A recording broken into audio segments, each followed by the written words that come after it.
Hello বন্ধুরা, কেমন আছো সবাই? আশা করি তোমার সবাই খুব ভালো এবং সুস্থ আছো। তো সাইয়ারা বলে একটা নতুন আপকামিং মুভি আছে, তোমরা সকলে হয়তো নামটা শুনেছো। এখানে আহান পান্ডে রয়েছে, আনিত পাদ্দা রয়েছে। তো আহান পান্ডে হচ্ছে চাঙ্কি পান্ডের নেফিউ, এবং তার পাশাপাশি আজকে এটার একটা টাইটেল ট্র্যাকও রিলিজ করা হয়েছে, ইয়াশরাজ ফিল্মস এটার সাথে যুক্ত। তো গানটা শুনলাম। তো গানটা শোনার পরে কি বলবো আর কি, সেই পুরোনো দিনের ছোটবেলার গানগুলোর কথা মনে পড়ে যাচ্ছিল, যখন আবার আপন জান্নাত এই ধরনের গানগুলো আসতো। সেই একটা ফ্লেভার কোথাও গিয়ে পেলাম। এগ ভিলেনের হালকা টাচ রয়েছে গানগুলোর এতে। তো তানিশ বাগচি, ফাহিম আব্দুল্লাহ, তারা এই গানটার সাথে যুক্ত রয়েছে। ফাহিম আব্দুল্লাহ হচ্ছে সিঙ্গার যিনি এই গানটা গেয়েছেন। তার পাশাপাশি এর যে লিরিক্স লিরিক্স লিখেছে ইরশাদ কামিল। তো লিরিক্সটা সত্যি মানে অন্য রকমের লাগলো। মানে জানা কথা, কিন্তু এমন ভাবে সাজিয়েছে না লিরিক্সটা, যারা শুনেছে তারাই বুঝতে পারবে আর কি। এবং ফাহিম আব্দুল্লাহর কিছু কিছু গান আমি এর আগে শুনেছি। তো এখানে তার গলার ভয়েসের যে টেক্সচারটা পুরো আলাদা লাগছে, এবং আলটিমেটলি ওভারঅল যে প্রোডাক্টটা দাঁড়িয়েছে না, মানে শুনতে এবং দেখতে এই দুটো মিলেই তো এই ভিডিও সং গুলো হয়। তো আমার অসাধারণ লেগেছে। এবার চলে আসি যদি পারফরমেন্সের কথা, আমার কেন জানি না আহান পান্ডেকে বেশ প্রমিজিং লাগছে। যখন টিজারটা বেরিয়েছিল তখন মনে হচ্ছিল যখন নতুন নিউ কামাররা ইন্ডাস্ট্রিতে আসে তখন তো সেই ঘুরে ফিরে মানে সেই একই গল্প তাদেরকে দেওয়া হয়, যে একটা ছেলে থাকবে একটা মেয়ে থাকবে, তারা প্রথম দেখা হবে, প্রেমে পড়বে, তারপর হয় হ্যাপি এন্ডিং হবে, নয়তো মাঝখানে কোনো ভিলেন টিলেন ঢুকবে বা শারীরিক কোনো অসুস্থতা হবে, দিয়ে একটা স্যাড এন্ডিং হবে। তো এটাই ভাবছিলাম, কিন্তু গানটা দেখলাম, গানটার মধ্যে একটা আলাদা ভাইব কাজ করছিল। মানে একই টাইপেরই গল্প হয়তো আশেপাশে হতে চলেছে, কিন্তু এখানে অ্যাক্টিং আমার মনে হচ্ছে যে তারা দুজনেই খুব ভালো করছে, তাদের দুজনের কেমিস্ট্রিটা খুব ভালো লাগছে।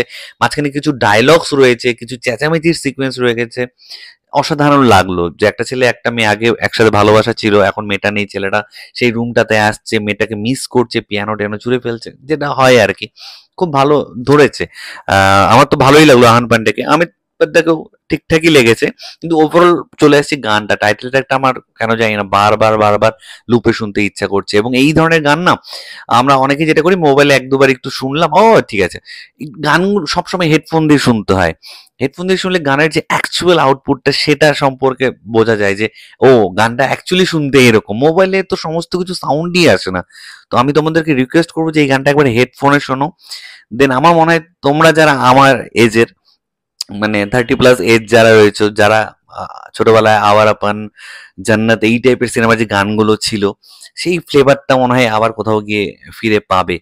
এবং এক ভিলেনের হালকা টাচও রয়েছে কিন্তু এই গানটার মধ্যে। তো ওভারঅল কিন্তু খুব ভালো একটা গান। দেখলাম যে এতেও চলে এসছে, ট্রেন্ডিংয়েও চলে এসছে। তো অডিও ভিডিও সমস্ত কিছু মিলে মানে একটা ভিডিও সং এরকমই হওয়া উচিত। গল্পটা কি সুন্দর টুকরো টুকরো ভাবে এগিয়েছে এই গানটার মধ্যে, খুব ভালো লাগছে। মানে তাদের ভাব, ভালোবাসা, দুঃখ, কষ্ট, রাগ, আহ, মানে সমস্ত কিছুই এই ভিডিও সংটার মধ্যে কিন্তু পাবে। এবং বিল্ড আপ খুব ভালো গানটার, যেভাবে শুরু এবং যেভাবে শেষ হয় একটা গ্রাফ রয়েছে। তো তোমরা আশা করি তোমাদেরও গানটা খুব ভালো লাগবে। সাইয়ারা টাইটেল সং বলে সার্চ করো, কিছুদিন আগে টিজার রিলিজ করেছে, আজকে টাইটেলটা একটা রিলিজ করলো। এরপরে যখন ট্রেলার আসবে সেটা নিয়ে পরবর্তীতে কথা হবে। তো তানিশ বাগচিকে আমার পার্সোনালি অত ভালো লাগে না। আমার মনে হয় যে পুরোনো দিনের গানগুলোকে সে চটকে এইসব করে আর কি। কিন্তু এই গানটা আমার বেশ ফ্রেশনেস একটা লাগলো কোথাও গিয়ে। তো যেটা ভালো সেটা ভালো বলবো, যেটা খারাপ সেটা খারাপ। এবং সিঙ্গার ফাহিম আব্দুল্লাহ খুব ভালো, ইরশাদ কামিলের লিরিক্সও খুব ভালো। প্লিজ গো ফর ইট, এটাই তোমার সাথে শেয়ার করেছিল। তোমাদের কার কি মতামত প্লিজ নিচে কমেন্ট করে অবশ্যই জানাও। আমার ভিডিওটা ভালো লাগলে লাইক বাটন করতে একদম ভুলবে না। চ্যানেলটা যারা প্রথমবার দেখছো, নিচে যে রেড সাবস্ক্রাইব বাটনটা আছে সেখানে ক্লিক করো, পাশে একটা বেল আইকন আছে সেখানে ক্লিক করে অল অপশনে ক্লিক করে নাও। ঠিক আছে বন্ধুরা, ভালো থেকো সবাই, সাবধানে থেকো সবাই। Love you all, take care.